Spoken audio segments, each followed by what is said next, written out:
अस्सलाम वालेकुम। आप स्टार्स की दुनिया के लोग जो स्टार्स का बहुत शौक रखते हैं, न्यूमरोलॉजी का बहुत शौक रखते हैं और अपना ज़ोडिक चेक करते रहते हैं। आज मैं उन्हीं के बारे में प्रोग्राम किए चला जा रहा हूँ और आप इस इंफॉर्मेशन से फ़ायदा उठाएं और आप अपने आप को भी बेहतर करें। हर शख्स के साथ किसी न किसी स्टार के साथ हर शख्स जुड़ा हुआ है। अस्सलाम वालेकुम और आप देख रहे हैं यूट्यूब चैनल डॉक्टर जलील सम ऑफिशियल और आप देखते चले जाइए। न्यूमरोलॉजी न्यूमरोलॉजी फन है जिससे आप फायदा उठा सकते हैं।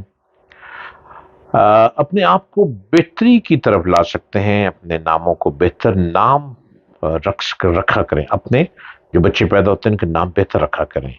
सितारे के मुताबिक नाम रखें।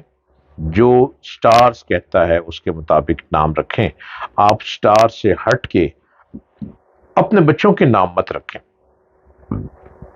जो लोग स्टार के मुताबिक नाम नहीं रखते, इसके बाद बच्चों के नाम बिगाड़ देते हैं, निक नेम रखते हैं। निक नेम नहीं रखने चाहिए।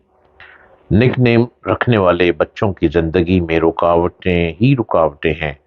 ऐसे बच्चों को बीमारियां बहुत आती हैं और निक नेम वाले बच्चे कहीं ना कहीं किसी मुश्किल में रहते हैं, किसी बीमारी में रहते हैं। इवन कि जो मेरी रिसर्च है इसके मुताबिक ऐसे बच्चे कहीं किसी ना किसी जगह पर जाके किसी जिंदगी के मकाम पर कैंसर की बीमारी में मुब्तला हो जाते हैं। निकनेम अपने बच्चों के रखने छोड़ दें। जो प्रॉपर नाम रखा है अपने धर्म के मुताबिक, अपने मजहब के मुताबिक, अपने रिलीजन के मुताबिक, आप उसके मुताबिक ही अपने बच्चों का नाम लेके चलेंगे तो सबसे बेहतर रहेगा। इल्मुल आदाद न्यूमरोलॉजी को जब हम जमा करते हैं तो उसमें उसकी एक अपनी जबान है, इसका एक अपना तरीक़ेकार है। न्यूमरोलॉजी ज़ोडिक का साथ देती है। जब मिलकर चलते हैं तो टैरो भी हाथ जोड़ लेता है, टैरो कार्ड भी। और जब हाथ की लकीरें और न्यूमरोलॉजी और ज़ोडिक इकट्ठे होते हैं तो इंसान खूब से खूब तर बनता चला जाता है। जिसके पास ये एक्सपर्टी है, जो इसका एक्सपर्ट है, जो इल्म रखता है, आप उससे जरूर राब्ते में आए और अपनी जिंदगी को बेहतर करने की राहें ढूंढें। और आपके अंदर टैलेंट बहुत है। हर शख्स टैलेंट लेकर ही तो पैदा होता है, लेकिन टैलेंट टूट जाता है। टैलेंट टूट फूट का शिकार हो जाता है और इसकी वजह क्या है? हालात। हालात, जमाना, मौका, लोग, ऑलराउंडर। न्यूमरोलॉजी ने इल्म अदाद को तीन किस्म की इकसाम में तकसीम कर दिया है। न्यूमरोलॉजी ने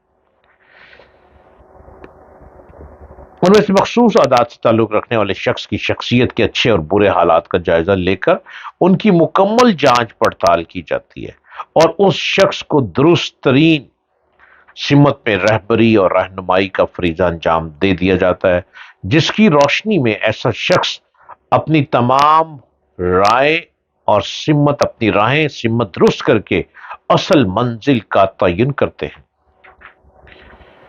इसके हसूल में बआसानी कामयाब हो सकते हैं। न्यूमरोलॉजी ऐसा इल्म है जो मैं आपको हर रोज गाइड कर रहा हूं कि न्यूमरोलॉजी के मुताबिक आपके अदाद क्या कहते हैं, आपके नाम के अदद क्या बनते हैं, आपके नाम के अदाद के मुताबिक आपके हाथ की लकीरों में अंगूठा क्या कहता है। अंगूठा, ये थंब, ये अंगूठा एक बहुत अहमियत रखता है।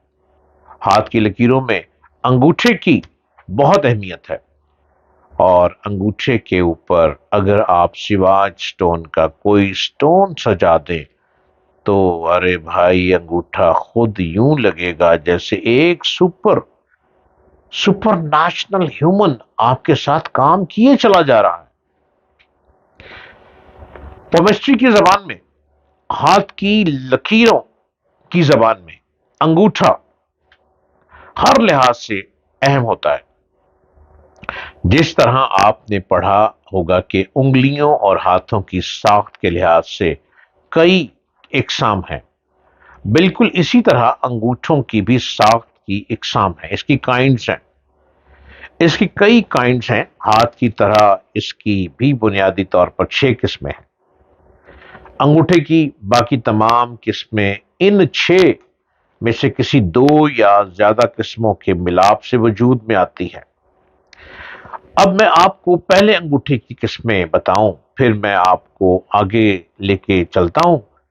میرے پاس ٹائم چونکہ بہت محدود ہے، میں نے فٹافٹ پروگرام کو ختم بھی کرنا ہے۔ نمبر 1 ابتدائی انگوٹھا، نمبر 2 موگری انگوٹھا، نمبر 3 چپٹا انگوٹھا، نمبر 4 نازک انگوٹھا، نمبر 5 گرز نما انگوٹھا، نمبر 6 چپکا ہوا جیسا انگوٹھا ویسی پرسنالٹی۔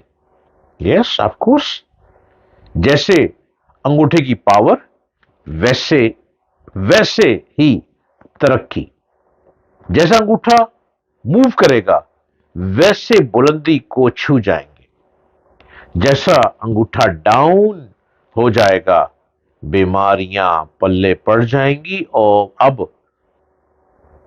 موگری نما انگوٹھا جس کو ہم کہتے ہیں چپٹا نما، سپلی جوائنٹڈ تھم، مضبوط انگوٹھا، فرم جوائنٹڈ تھم۔ یہ انگوٹھے ہیں، انگوٹھا ہاتھ کے تمام انفرادی حصوں میں سے ایک اہم حصہ ہے جس کا چھوٹا ہونا یا کوئی اور نقص لیے ہوئے ہونا ناقابل اختلافی ہے۔ انگوٹھے کو ہاتھ کی نسبت زیادہ اہمیت حاصل ہوتی ہے۔ ریسرچ سے یہ بات ثابت ہوئی ہے کہ بڑا انگوٹھا عظیم کردار کی علامت ہے۔